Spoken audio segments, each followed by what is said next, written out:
Tapi Ompong, terpaksa kamu kutinggal beberapa hari. Ayu merengek terus ingin ketemu Panji Ketawang. Kami mau ke Majapahit.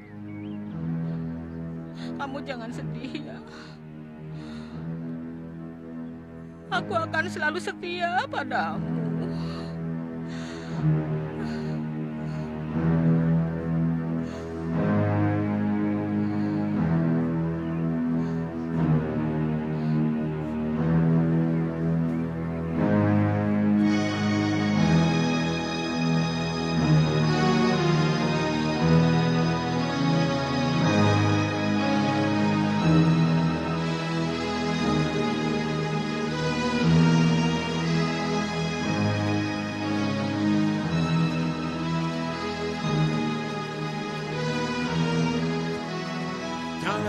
Ada suara kalau syairku sedang bicara.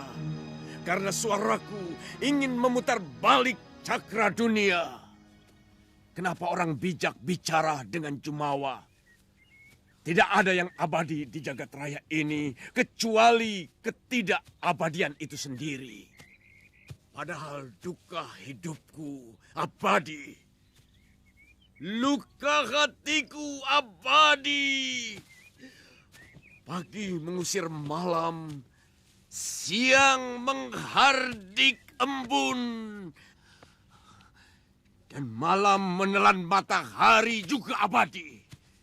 Dari waktu ke waktu, sampai ratusan abad sejak alam Mayapada digelar para dewa. Bahkan dendamku pada Kamandanu juga abadi. Begitu juga dendamku pada nasib juga abadi. Oh, akan kutebar gelembung dendam Rahwana menyebar ke seluruh Mayapada, menutup kayangan di puncak Mahameru.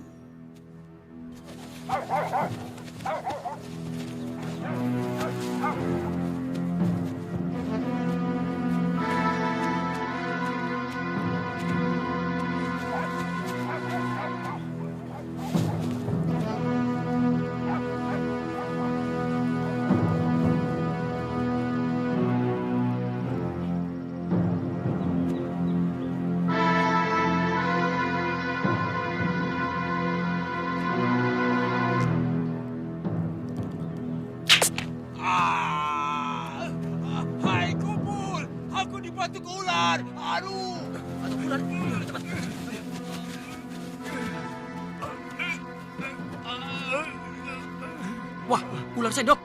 Bahaya. Cepat ikat yang keras di atas lututnya. Dan segera cari dukun. Cepat ikat, goblok. Cepat cari dukun, cepat. Mungkin di desa terdekat.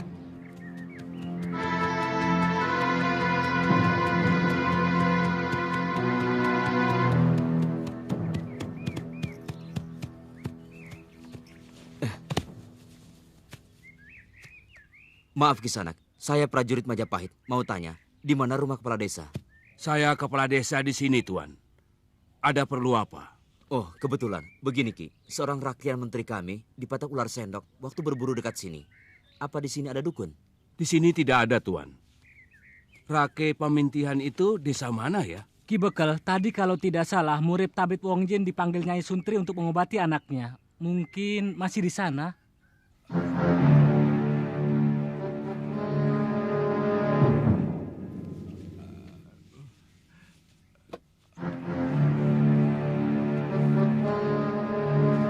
Gusti, Rasembuyu sudah datang. Suruh cepat dia masuk. Saya sudah tidak tahan.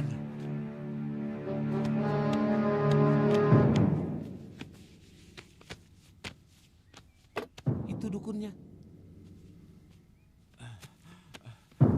Mana dukunnya, Sembuyu? Ini, Gusti.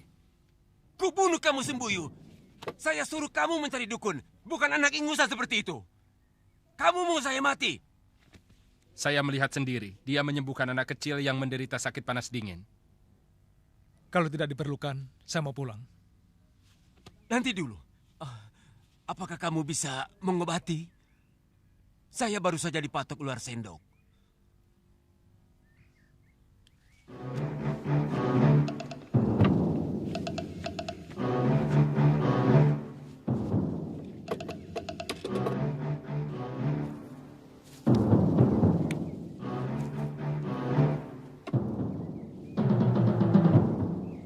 Cepat telan obat ini, Tuan, supaya bisa ular sendok itu tidak sampai menyerang jantung.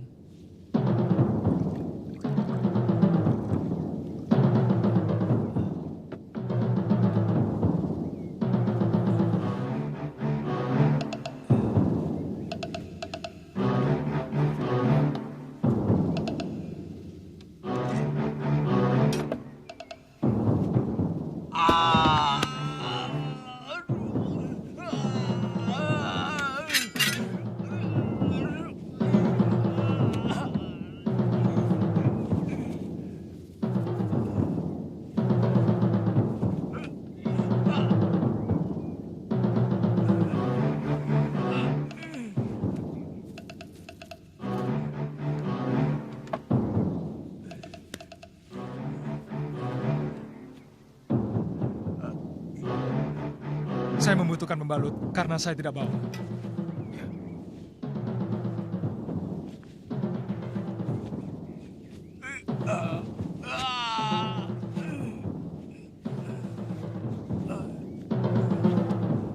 Buka ikatan penahan bisa itu, supaya peredaran darah berjalan wajar.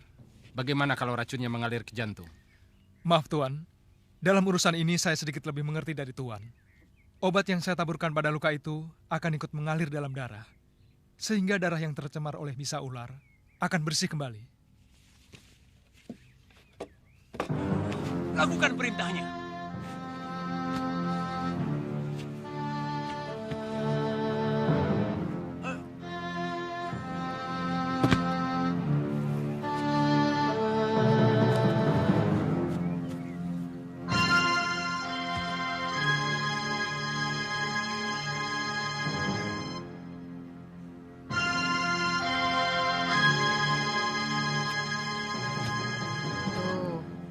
Airnya berasal dari mata air.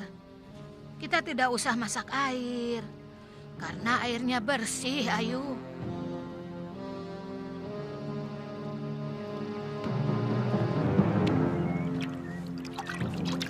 Anak demit, apa matamu sudah lamur, ha? Apa tidak ada tempat lain untuk berpijak? Ada orang mau ambil air, malah dibuat keruh. Minggir! Aku akan melakukan apa saja yang ingin kulakukan. Mau cari gara-gara ini anak. Aku memang mau cari gara-gara. Sudah lama ku cari gara-gara sampai ke lubang semut. Biar seluruh dewata di kayangan tetap cemerlang.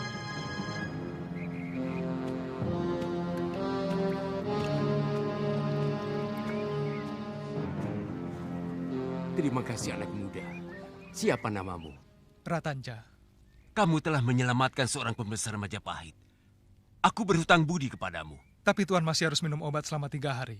Supaya darah Tuan benar-benar bersih dari pengaruh bisa ular itu. Bagaimana kalau kamu ikut aku ke Majapahit? Aku bisa memberimu pekerjaan. Kamu bisa menjadi tabib pribadiku. Atau mungkin bisa diangkat sebagai tabib istana. Kamu bersedia? Tidak usah terlalu banyak pertimbangan. Sana cepat, minta izin kedua orang tuamu. Tapi saya sudah sebatang kara, Tuan. Nah, apalagi? Tidak sembarang orang bisa mendapatkan tawaran kerja di Kedaton. Boleh saya minta izin pada kakak saya dulu? Tapi rumah saya cukup jauh dari sini. Kamu pikir pantas seorang priagung menunggu orang desa macam kamu? Biarkan Tanca pergi berpamitan pada keluarganya. Kita bisa istirahat di sini sampai besok pagi. Pergi, Tanca. Terima kasih, Tuan.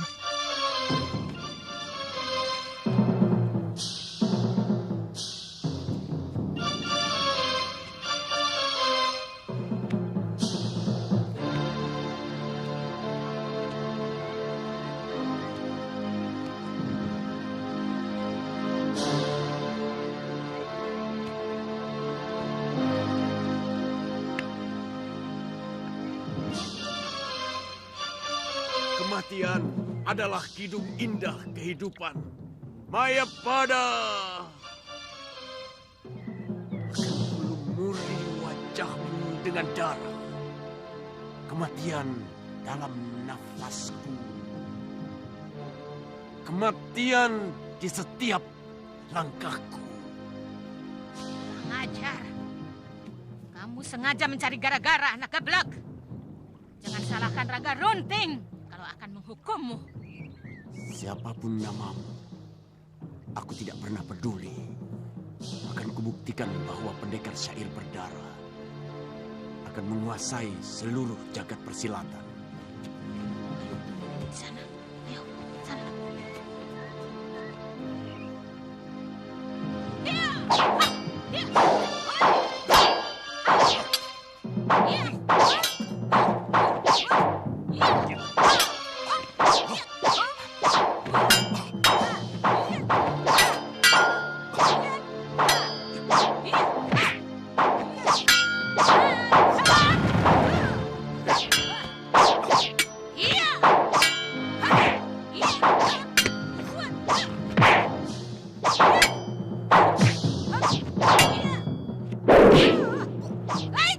Dia!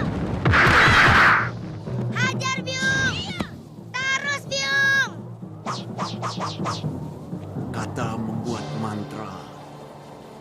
Mantra menyusun daya. Daya mantraku mengunci semua daya. Daya mantraku menyiram pikiran manusia dengan darah dan lupa. Inilah syairku yang penuh dengan darah. Ilmu apa ini?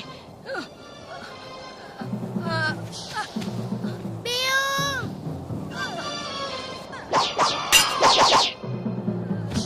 Biung!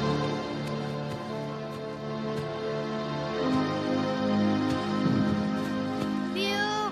Biung jangan mati, Yung! Biung! Biung jangan mati, Yung! Biung! Biung jangan mati, Yung!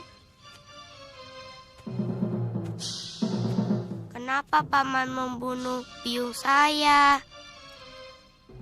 Biung saya kan tidak pernah jahat sama Paman. Biung cuma mengambil air untuk minum. Paman juga mau membunuh saya.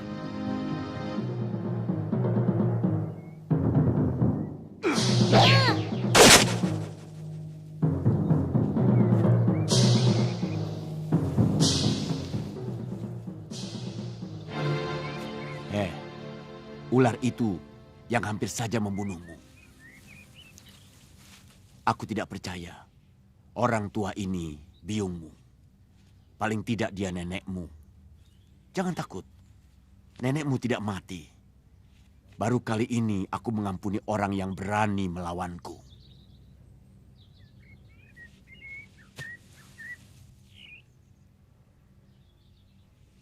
Aku mimpikan lautan darah menggenangi mata kakiku. Tapi hati masih saja rapuh menggerogoti alam rasaku. Aku mimpikan 1000 tangan dewa mencekik urat nadiku. Dan segera kuarungi lautan api nerakamu. Tapi masih kau sisakan sebutir kecil belas kasih di sudut hatiku. Oh! Tidak bosan-bosannya kau menyiksaku, Dewa. Kau siramkan api neraka dalam kehidupan yang Biung, masih Paman itu seram sekali ya, Yung. Bukan hanya seram, Mayu, tapi sangat menakutkan. Tanca, ingat, kau harus bisa membawa diri. Kehidupan di Kedaton tidak seperti di desa. Di sana kamu harus memelihara sopan santun dan juga belajar basa-basi, ya? Sebenarnya saya lebih suka tinggal di desa ini, Kakak Mai. Terus terang, saya sangat berat harus meninggalkan Kakak Mai. Tanca, jangan cengeng, kau sudah dewasa. Kau harus mulai menata diri untuk menghadapi hidup ini. Kau harus sudah mulai berani mengawali kehidupan sendiri. Tapi di sana saya tidak punya teman, Kakak Mai. Kawanmu itu adalah kebaikanmu sendiri. Kalau kau selalu berbuat baik kepada semua orang, maka kawanmu akan banyak. Tetapi kalau sebaliknya kau jahat, maka musuhmulah yang jumlahnya justru banyak. Bagaimana kalau saya usulkan kepada Tuan Dia Halayuda supaya Kakak Mesin diajak ke Majapahit? Akan saya bilang kepada pria agung itu bahwa Kakak Mesin jauh lebih hebat dari saya.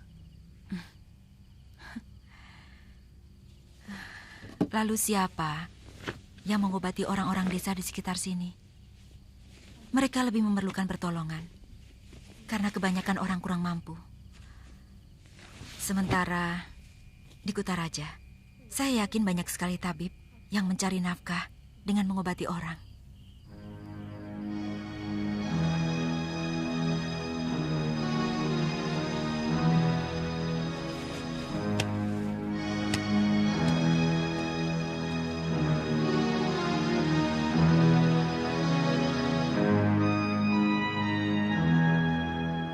Sebenarnya, saya kangen kepadamu, Kakang Kamandanu.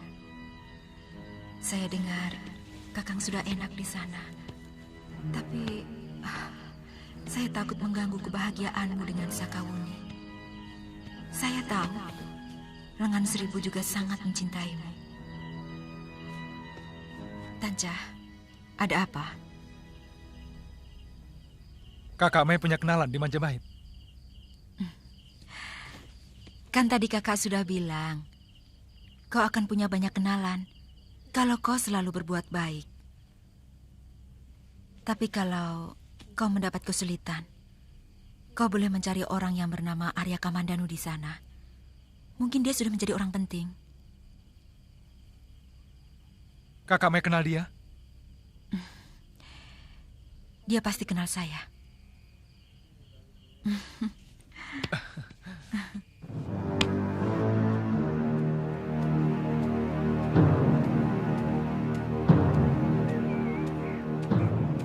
Sampai sekarang, Halayuda belum melaporkan apa yang telah mereka lakukan kepada keluarga Gajah Biru, Gusti.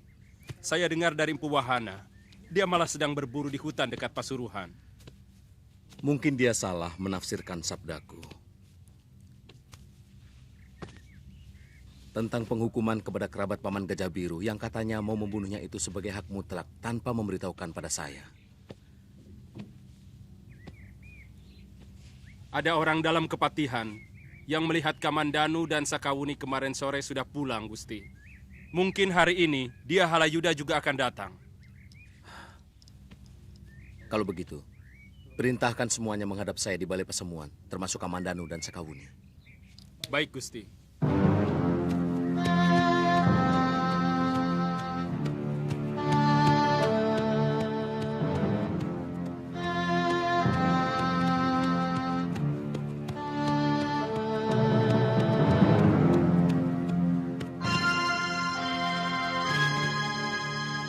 Ayo Tanca, kamu akan kukenalkan dengan istriku. Ini rumah Tuan, besar sekali. Ini belum seberapa, Tanca. Nanti kalau aku sudah jadi Mahapati, rumahku akan jauh lebih besar lagi. Ayo.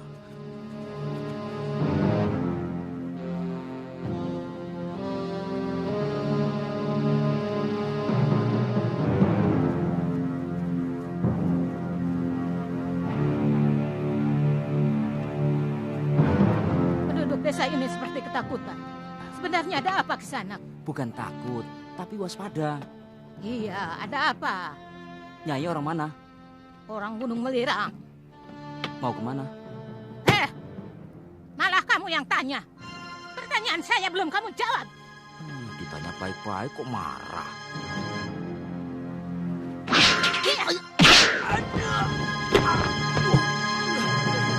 Aku tidak suka disepelekan. Jawab pertanyaanku. Iya.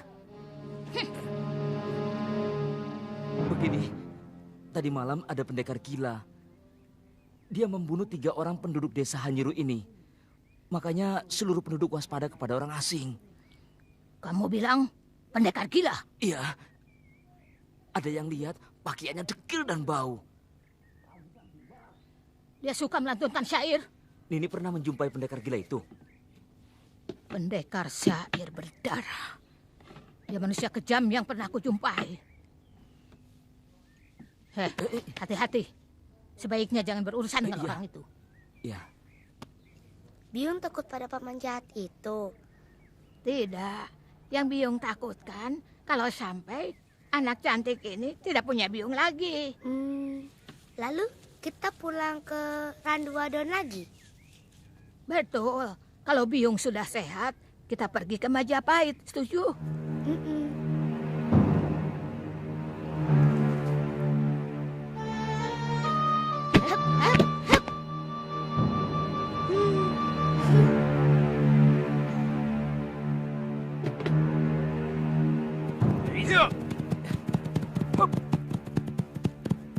Sebaiknya kita jangan datang bergerombol seperti ini, Sudra Paloh. Paling tidak aku harus selalu sendirian. Karena sampai saat ini, aku masih dinyatakan sebagai penjahat dan terus-menerus mereka awasi.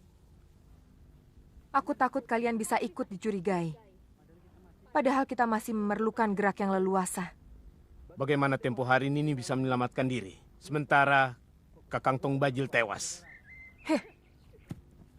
Setelah Kakang Tong Bajil tewas, aku sudah tidak bernafsu lagi untuk mengadakan perlawanan. Di samping karena kandunganku sudah besar, kubiarkan mereka mengepungku, dan aku menyerah. Tapi istri Kamandanu mengampuniku.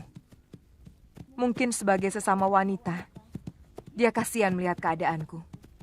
Aku dibebaskan, tapi dengan ancaman. Kalau aku masih melakukan perlawanan dan membuat kisruh, mereka akan menangkapku dan menghukum mati. Sekarang keputusannya bagaimana? Apa kita mau menginap di desa ini? Terserah kalian. Kalau tidak salah, desa ini bernama Hanyiru. Aku yakin mereka tidak akan mengenali aku. Tapi biar bagaimanapun, kita harus tetap terpisah. Sekarang, apakah kalian yang akan menginap di sana? Sementara aku menginap di dalam hutan, atau sebaliknya? Sebaiknya kita semua menginap di desa, tapi seolah kita tidak saling mengenal. Itu juga bagus. Besok pagi, aku menunggu kalian di pasar desa. Kita lihat, apakah desa ini memungkinkan kita gunakan untuk menyusun kekuatan. Apakah tidak terlalu jauh dari kota Rajan ini? Memang. Tapi sebaiknya untuk langkah awal kita jangan terlalu mencolok. Sekarang, sebaiknya kalian masuk dulu. Begitu gelap, aku akan menyusul.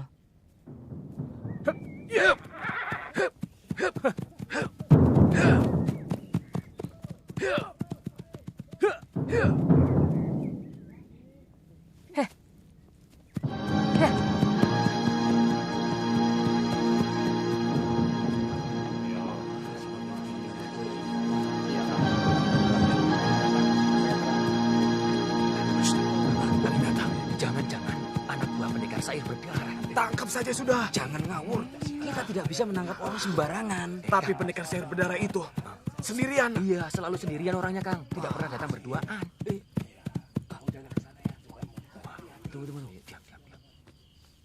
Kisanak mau kemana? Kami dari pendukuhan di Tengger, mau ke Majapahit, tapi kemalaman. Kami berniat menginap di sini. Jangan boleh kelurah. Jangan-jangan dia orangnya pendekar syair berdarah. Berbahaya, Ki. Begini Kisanak, sudah 3 hari desa ini dan beberapa desa yang lain di sekitar ini sedang terjadi rajapati. Puluhan penduduk sudah banyak yang menjadi korban oleh keganasan pendekar bernama Syair Berdarah. Kami tidak mau untung-untungan hanya karena menerima Kisanak menginap di sini. Tapi kami tidak ada sangkut paut dengan pendekar yang Kisanak sebutkan. Kami dari Tengger. Maaf Kisanak, kami tidak untung-untungan. Lalu di mana kami bisa menginap? Agak sulit Kisanak. Saya yakin di desa tetangga pun Kisanak akan mendapat kesulitan. Kami terpaksa berbuat seperti ini. Padahal sebelumnya desa Hanyiru ini selalu ramah kepada pendatang. Saya harap Kisanak bisa memahami apa yang sedang menimpa kami. Berapa lama desa berikutnya bisa kami tempuh? Sepertinya percuma Kisanak. Seluruh desa di sekitar Gunung Kawi ini untuk sementara tidak akan menerima orang asing menginap.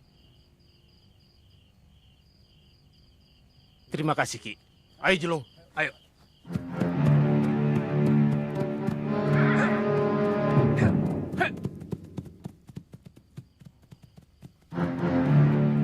Siapa yang jaga di gerbang desa? Sudah berangkat ke lurah. Ada 7 orang. Kenapa kedua orang itu bisa masuk ke sini? Mungkin mereka lewat sawah. Biasanya kalau mau ke gerbang desa, kami memang selalu memeriksa sekitar pinggir desa. Kemana Nini Sambi? Kita lupa membicarakan kalau terjadi hal seperti ini. Jadi? Kita menginap di dalam hutan. Besok pagi kita temuin Nini Sambi di pasar desa. Kita cari tempat yang sedikit terbuka. Rembulan timbul tenggelam tiap malam. Tapi mataku nyalang sepanjang zaman.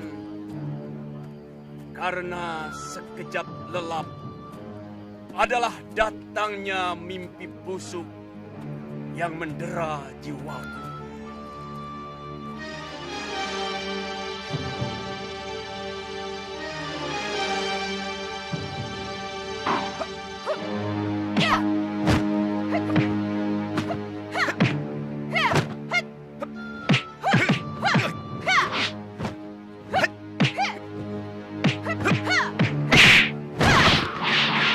Campur garangan. Aku ingin melumatkan orang gendeng ini dengan tanganku sendiri. Jumawa.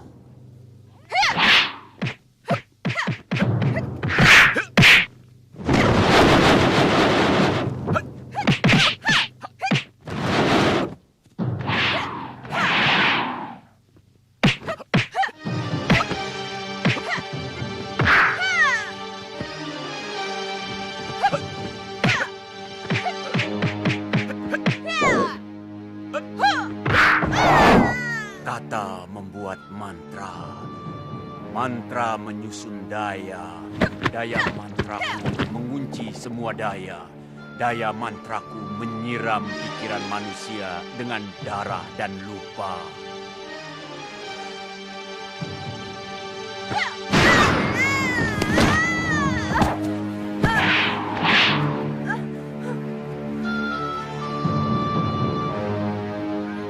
Pendekar gendeng itu lagi. Bahaya. Tapi apa mungkin dia masih mengenaliku dengan penampilanku seperti ini?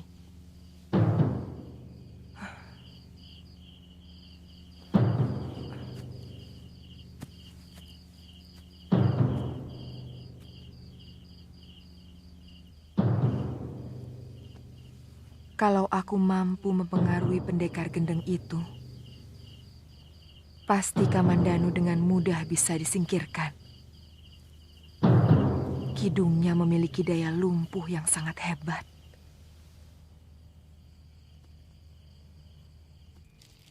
Saya yakin Nini Sambi pun tidak mungkin bisa masuk ke desa itu. Jangan-jangan dia menginap di dalam hutan ini. Mungkin untuk seorang wanita, perlakuan penduduk desa akan berbeda. Biasanya mereka akan kasihan dan membiarkan Nini Dewi menginap. Meskipun barangkali dengan pengawasan yang ketat. Mudah-mudahan begitu, tapi kita berpapasan.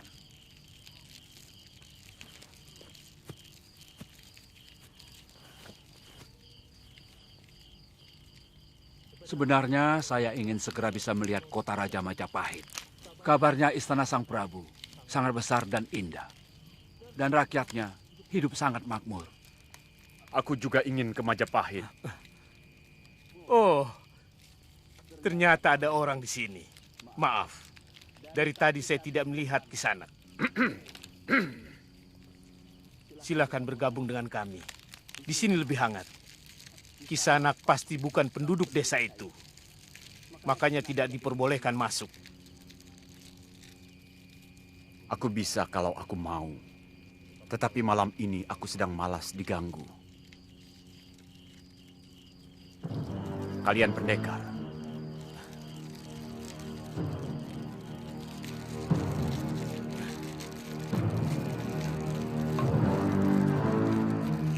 Kami pengembara. Sebenarnya mau menginap di desa itu, tapi tidak boleh. Karena baru saja desa ini kena Rajapati oleh seorang penjahat yang sangat kejam. Jangan mudah percaya omongan orang. Mungkin penduduk desa itu yang jahat. Buktinya kalian orang baik-baik tetap diusir. Bukankah mencurigai orang yang tidak bersalah adalah kejahatan? Sebenarnya memang begitu. Kalian mau ke Majapahit? Betul. Ada keperluan apa? Kalau boleh saya tahu. Hanya sekedar ingin tahu. Katanya negeri itu semakin maju. Kisanak sendiri? Mencari seorang musuh bebuyutanku yang telah menghancurkan seluruh hidupku.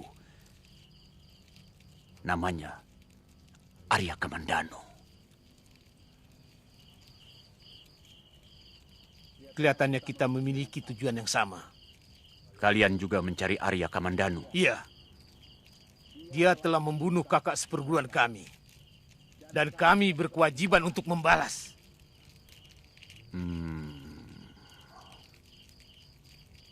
Kalian telah berbohong kepadaku.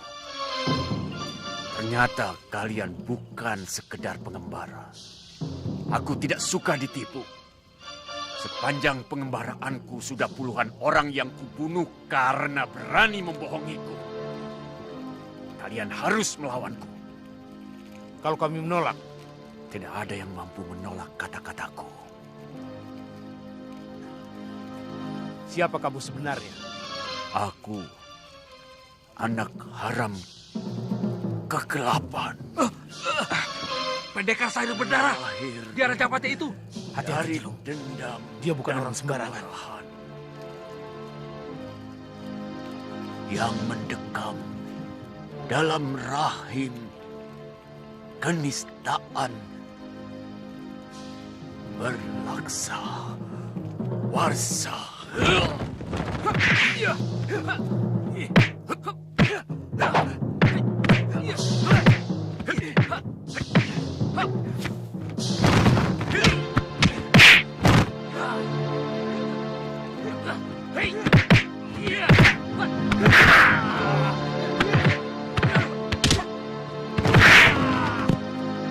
Darahku api, keringatku api, nafasku api. Semua keringatku api. Api gunung, api langit, api beruburi. Ku panggil kekuatanmu dengan mantraku dalam tanganku. Segara Geni. Ya!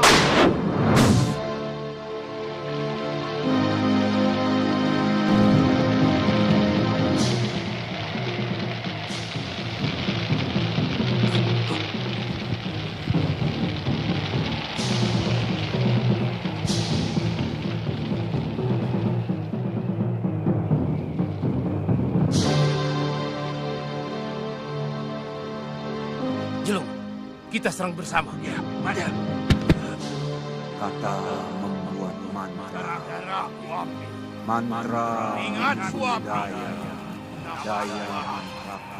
Semua keringatku api. daya mantra menyiram pikiran manusia dengan daya dan rupa. Pantas dengan mudah dia menaklukkan aku.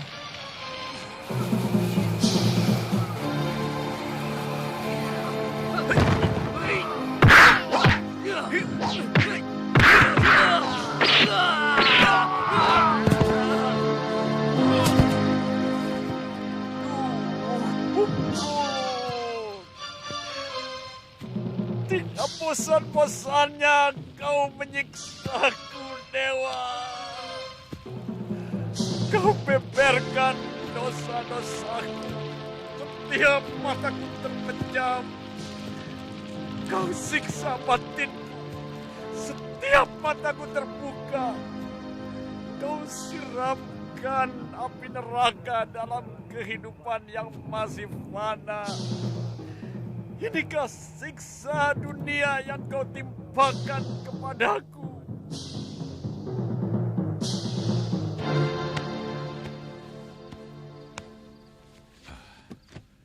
Kelihatannya sangat penting, Kakang. Beberapa kali, utusan Gusti Prabu menanyakan Kakang. Ini semua pasti ulah Patih Nampi. Agak ke atas sedikit. Baik, Gusti. Gusti Prabu sudah menyerahkan segala sesuatunya kepada saya. Kenapa sekarang saya harus melapor? Yang saya cemaskan, kalau Kamandanu dan Sakawuni menceritakan bahwa kita sudah membantai wanita dan anak-anak. Kita harus tetap pada pendirian kita. Bahwa istri Gajah Biru melawan kita.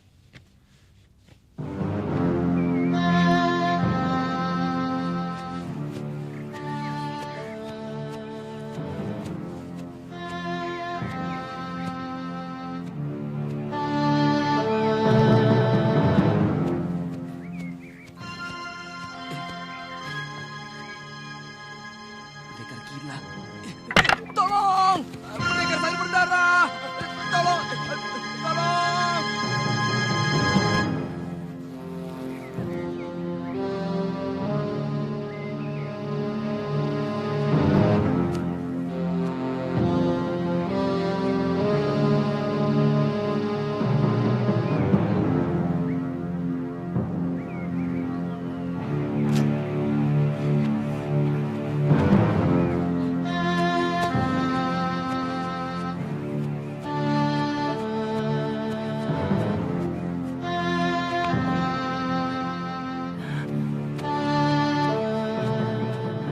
Tolong Kisanak, saya mau dibunuh orang-orang desa itu.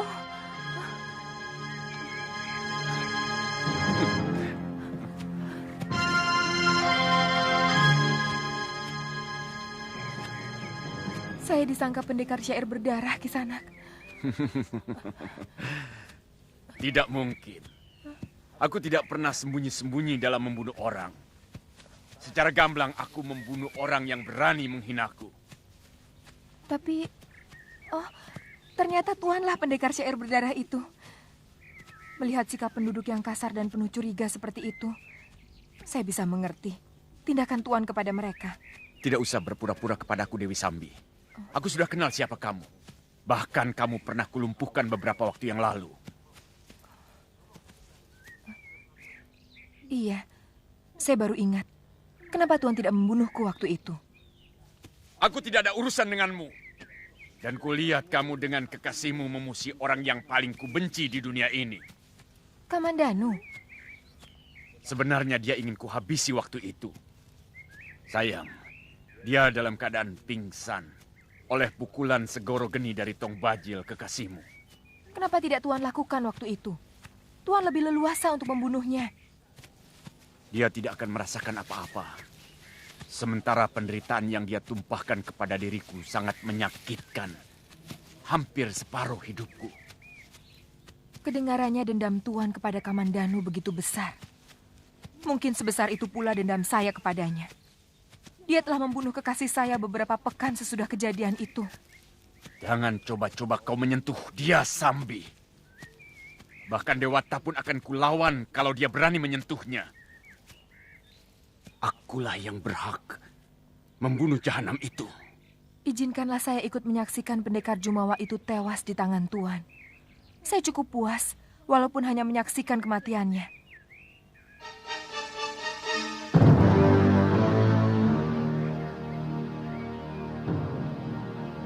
Tuan mau kemana? Bukan urusanmu. Saya dengar dari Kamandanu, kamu melakukan hal yang tercela, Tumenggung. Maaf, hamba kurang mengerti, Gusti Prabu. Katakan, Kamandanu. Seorang wanita tanpa senjata dan 3 orang anaknya yang masih kecil-kecil lantai oleh tentara kita tanpa belas kasihan. Ampun, Gusti Prabu. Mungkin Kamandanu tidak tahu bahwa wanita itu adalah istri Gajah Biru. Dan 3 orang anaknya itu adalah anak Gajah Biru. Saya sangat tahu Tuan Halayuda. Artinya kamu pun tahu bahwa dia adalah pemberontak yang sedang menyiapkan untuk membunuh saya. Seorang Nayaka Majapahit. Maaf, apa sudah dibuktikan bahwa orang yang mau membunuh Tuan adalah perintah dari istri Gajah Biru? Kenapa istri Gajah Biru ikut melarikan diri kalau memang tidak bersalah? Dugaan saya. Jangan menduga-duga. Usaha pembunuhan kepada saya adalah kenyataan, bukan dugaan. Apakah istri Gajah Biru dengan 3 orang anaknya yang mau membunuh Tuan. Siapapun bisa mengupah orang untuk melakukan pembunuhan. Dan menurut Undang-Undang Kutara Mandawa, itu sama hukumnya dengan pembunuhnya sendiri. Kalau memang istri Gajah Biru mau membalas dendam, kenapa baru sekarang? Ingat peristiwa penumpasan Gajah Biru dan juga Paman Lembu Sora? Sudah berlangsung sangat lama. Lebih dari 5 tahun. Keliru kalau hal itu kau tanyakan padaku, Kamandanu. Mestinya kamu tanyakan kepada perempuan itu. Kemudian, bagaimana dengan kedua putrinya? Apakah mereka mengupah orang untuk membunuhmu? Tuan Nambi, tidak bijak sesama Nayaka. Tuan menyudutkan saya. Saya peringatkan Tumenggung, bahwa tindakan pasukanmu dengan membantai 2 putri Gajah Biru adalah tindakan sangat tidak terpuji. Memalukan. Ini tidak boleh diulang lagi, mengerti? Maaf Tuan Patih, saya berjanji untuk lebih mengawasi dan memperingatkan bawahan saya. Sebenarnya, yang ingin saya serahkan kepada Halayuda adalah menghukum orang yang mau membunuhnya. Itu saja. Artinya, laporan tentang penangkapan ataupun penghukuman harus segera kamu laporkan kepadaku. Karena tentara yang membantumu adalah tentara Majapahit, bukan tentara pribadimu. Ampun Gusti Prabu. Saya mohon maaf atas kealpaan saya. Terus terang, rasa lega karena mampu menghancurkan musuh dalam selimut itu membuat saya agak lupa diri. Sehingga saya lupa melapor kepada Gusti. Alih-alih pergi berburu.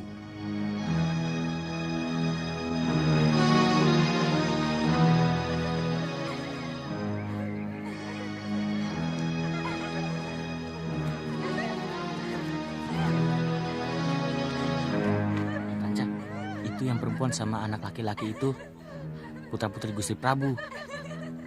Yang putri cantik ya? Saya takut ketahuan, Panji. Ah, tidak apa-apa. Aku sering mengintip di sini. Kadang-kadang mereka mandi di kolam yang di sebelah sana. Hei, kurang ajar. Lagi-lagi kamu malah bawa teman menjaga. Tangkap anak itu.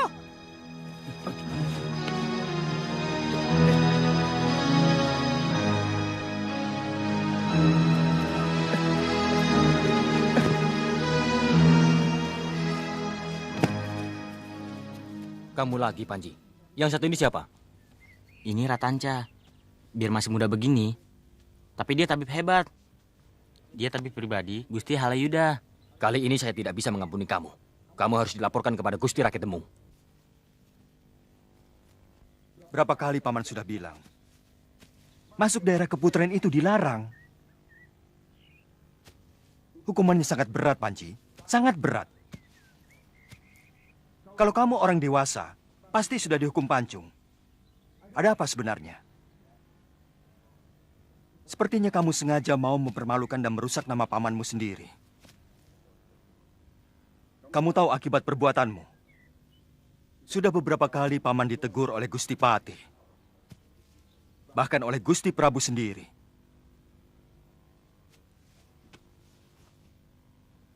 Kamu membenci paman. Katakan terus terang. Ada apa?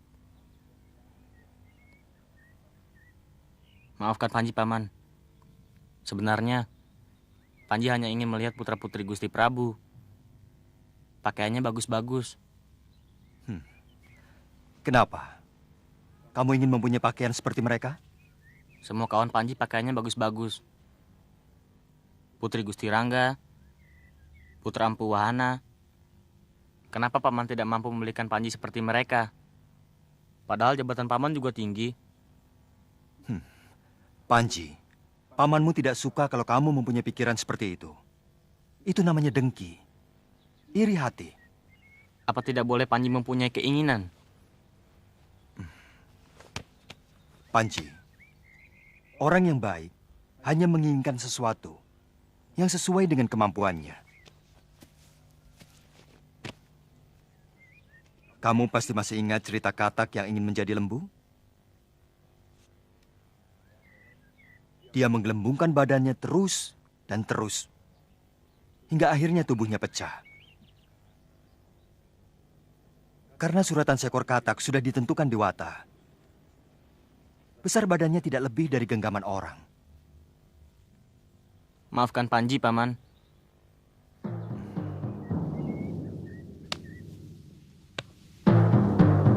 Sebenarnya terlalu mengada-ada. Dimanapun, dalam pertempuran ataupun penyergapan ke sarang musuh, kita tidak bisa menghindari kesalahan semacam itu. Dalam keadaan bertempur, seorang prajurit tidak akan mungkin memeriksa mereka itu membawa senjata ataupun tidak. Kita tidak bisa membenarkan sesuatu yang memang secara hukum tidak dibenarkan, Kakang. Sebagai prajurit, saya harus jujur mengakui itu sebagai kesalahan. Saya setuju dengan pendapatmu, Tumenggung. Tapi apa yang dilakukan oleh Nambi sudah terlalu mengada-ada. Saya sangsi. Apakah jabatanmu bisa dipertahankan?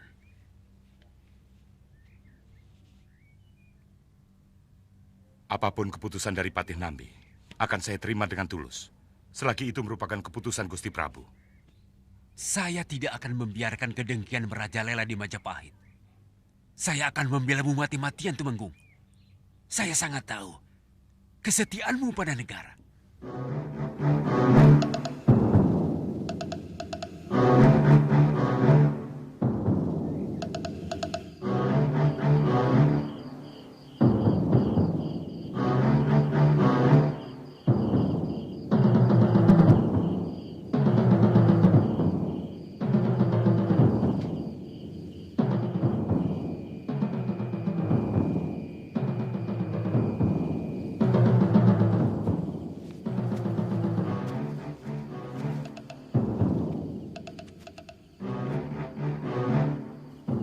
Rumah ini lambang kebahagiaanku. Ketika dia hancur, mulailah hari-hari kelabuku.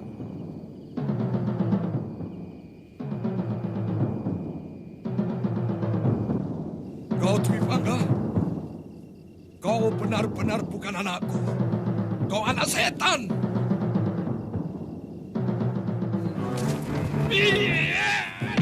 Anak setan hanya lahir dari mama setan seperti kamu, Hanggareksa. Bahkan anak kandung sendiri pun tidak diakui. Apalagi akan mengakui kau telah menyembunyikan seorang wanita asing di sini.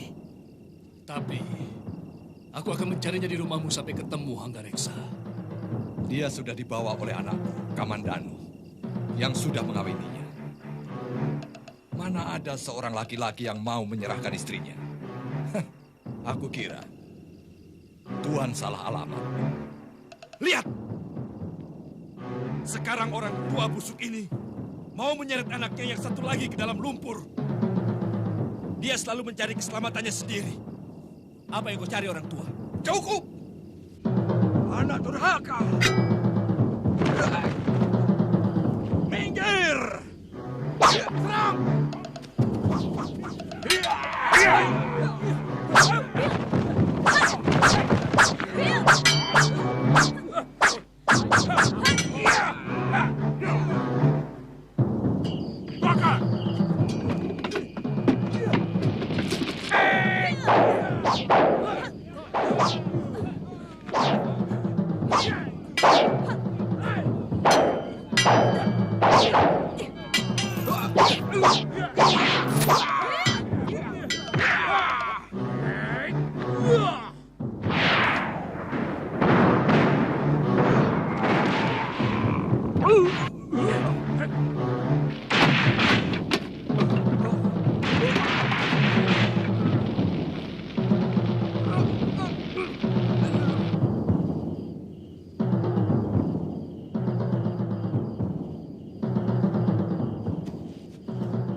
Kamu yakin yang kamu saksikan? Benar, Ki Buyut. Sejak matahari tenggelam, dia hanya berdiri di reruntuhan rumah Empu Hanggareksa. Saya curiga dia akan mengacau di tengah malam. Tapi apa maksud pendekar sair berdarah itu? Di tempat reruntuhan rumah Empu Hanggareksa. Jangan-jangan ada kaitannya dengan empu yang tersohor itu. Atau mungkin kamu salah lihat? Tidak, Ki. Lebih baik kita siap-siap, Ki Lurah. Jangan sampai kejadian seperti di Desa Hanyiru, Hambal, dan Desa Waru menimpa Kurawan. Jagabaya, siapkan seluruh pemuda. Kita kepung Rajapati itu. Baik, Ki Lurah.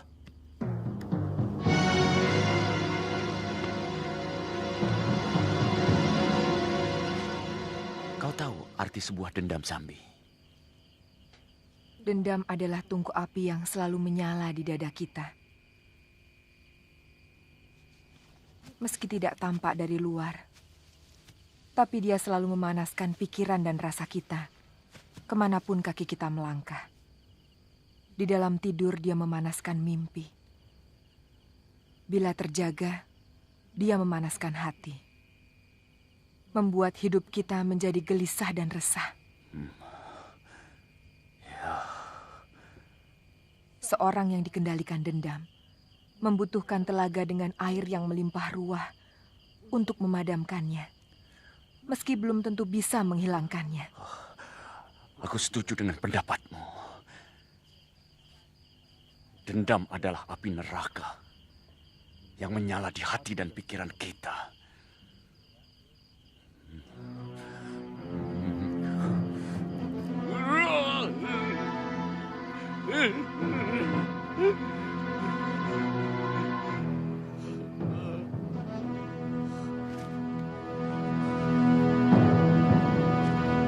Kurawan yang jadi saksi. Karena dendam kesumatku bermula dari sini. Panas api-apinya memanggang kalpuku. Terbakar habis. Seluruh dadaku penuh bara yang menyala. Tidak akan padam meski disiram dengan seluruh air telaga. Hanya genangan darah yang mampu meredam. Meski tidak akan membuat padam. Mahayapada, akan kulumuri wajahmu dengan darah. Kematian dalam nafasku. Kematian di setiap langkahku. Hei Sarkam, jangan lari, pengecut! Itu orangnya, Ki Buyut. Suruh anak buahmu pulang, Buyut Tepusrana. Kisanak mengenalku. Rupanya kau yang menjadi lurah desa sekarang. Aku mengenal Kurawan sampai ke batas-batas desanya. Karena itu tidak usah memancing kemarahanku. Cepat, suruh anak buahmu pulang. Apa tujuanmu kemari? Aku tidak mau rakyatku. Kau jadikan korban nafsu membunuhmu. Aku tidak pernah menyakiti seekor semut pun. Kecuali kalau dia berani menggigit kulitku. Aku tidak mau menyiram desaku sendiri dengan darah penduduknya. Karena itu, singkirkan mereka dari hadapanku. Dia mengaku sebagai penduduk di sini. Jangan percaya. Mana ada penduduk seperti itu? Jangan-jangan titisan dari penduduk Kurawan yang mati penasaran. Tidak ada titisan-titisan. Dia pasti Rajapati yang menyebarkan kematian di Desa Hanyiru dan Desa Hambal. Kita serang saja.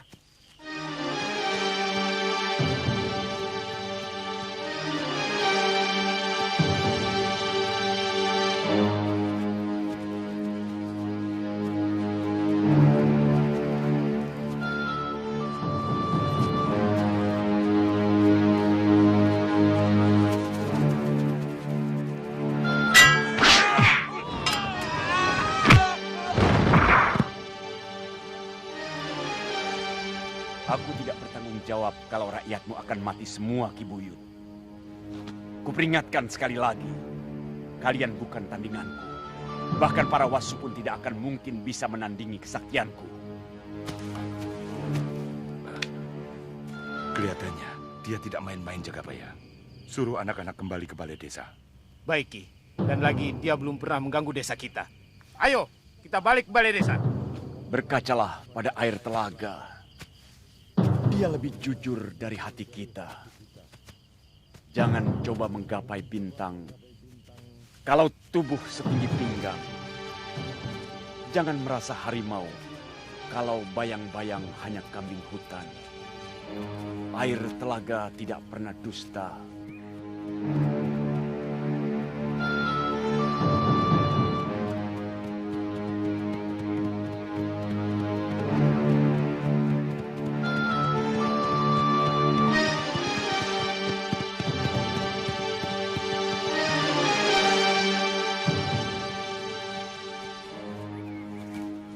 Ada 2 orang yang mencurigakan. Dia berkuda ke arah timur kota. Apa yang kau curigai? Penampilannya agak aneh.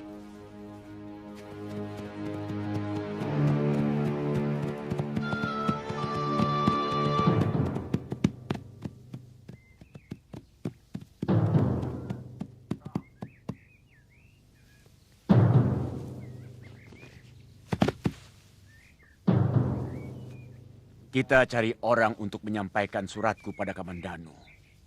Kalau dia benar-benar ksatria, dia akan menerima tantanganku.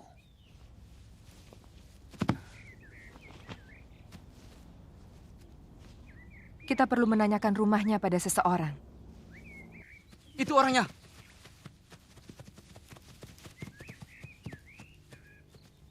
Dari mana kalian?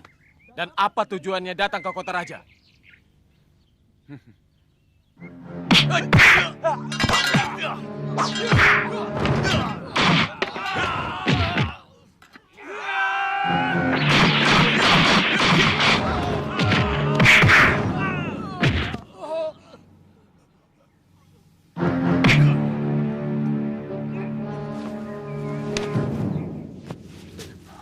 Berikan surat ini pada Kamandanu. Baik, Tuan.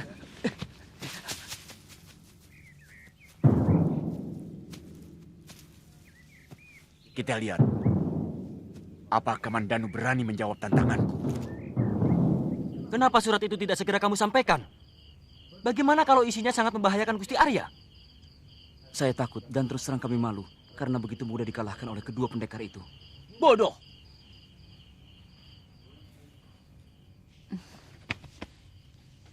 Akhir-akhir ini, saya ingin selalu dengan Kakang. Terkadang, kalau Kakang sedang sibuk di Kedaton, rasanya ingin sekali menyusul. Hawa orang sedang mengandung. Seperti itu. Tapi jangan diikuti. Kita harus tetap biasa-biasa saja. Kelihatannya Kakang akan semakin sibuk. Banyak laporan dari daerah bahwa ada Rajapati yang membuat petaka kematian dan sangat meresahkan penduduk. Tugas itu tidak harus untuk Kakang. Banyak pendekar dan senopati yang mumpuni di Majapahit ini. Saya tidak bisa menolak sebuah tugas. Bagaimana kalau kita tangani bersama seperti dulu?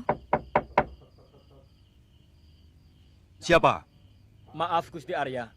Ada surat untuk Gusti.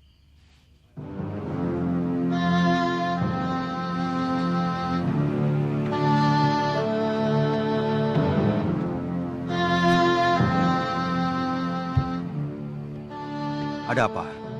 Maaf, Gusti. Siang tadi kami mencurigai 2 orang pendekar, tapi kami dikalahkan mereka. Dan salah seorang dari mereka menyuruh hamba membawa surat ini untuk Gusti.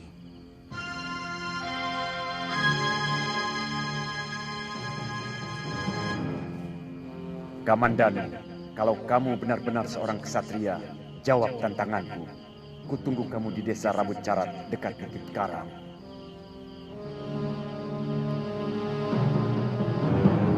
Kamu ingat orangnya seperti apa? Yang lelaki seperti orang gila. Pakaiannya kucel dan bau. Rambutnya gimbal, sementara yang wanita seperti orang desa biasa. Kalian boleh pergi.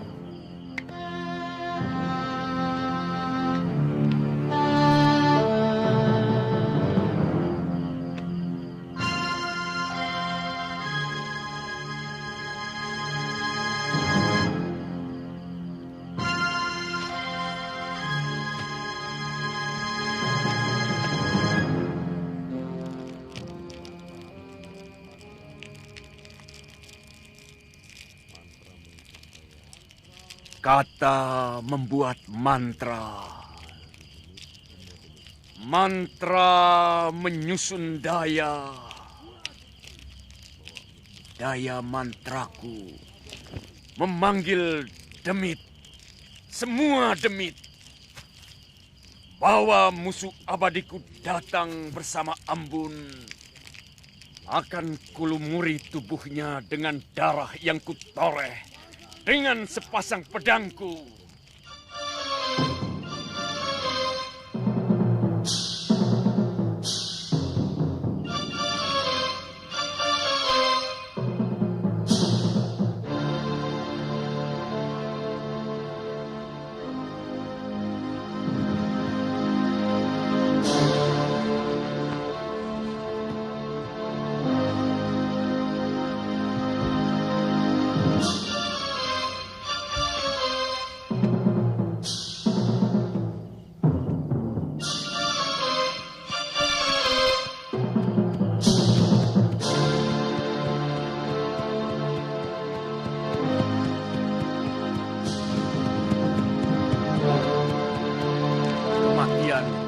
Adalah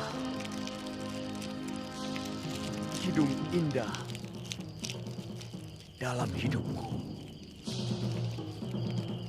Kematian tercium di ujung pedangku. Kubeberkan dosa pada setiap tetes darahmu.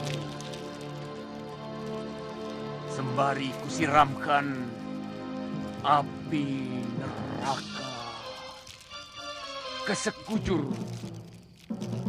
tubuhmu.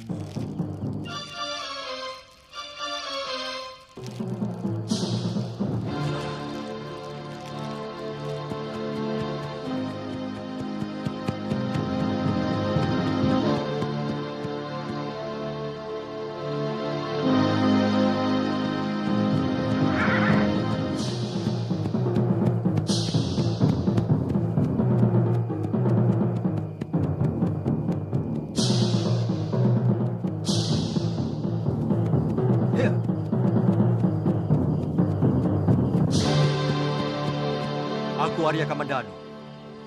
Kalian yang menantangku.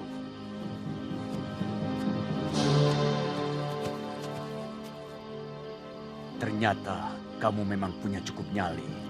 Sambi, ternyata kamu di belakang semua ini. Matamu tajam, Kamandanu. Menyesal aku mengampuni kamu waktu itu. Sekarang siapa yang menjadi pelindungmu? Aku yang menantangmu. Aku yang menggumpalkan dendam menggunung dalam dadaku.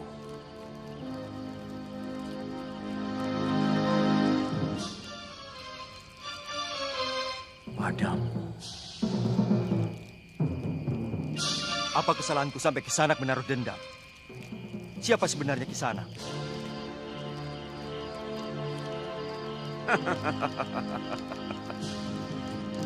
Kamu akan tahu siapa aku ketika nyawamu sudah hampir lepas dari tubuhmu. Cepat, cabut pedangmu.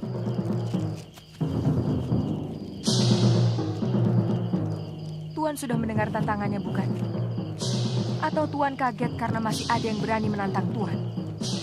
Ujar-ujar lama masih tetap berlaku, bahwa di atas langit masih ada langit.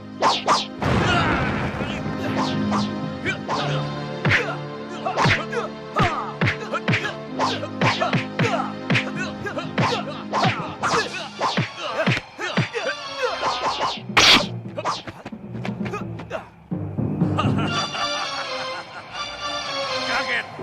Itu baru peringatanku yang pertama dari 1000 seranganku yang dahsyat. Mayapada, akan kulumuri wajahmu dengan darah. Manusia yang paling terkutuk. Kematian dalam nafasku. Kematian di ujung-ujung pedangku.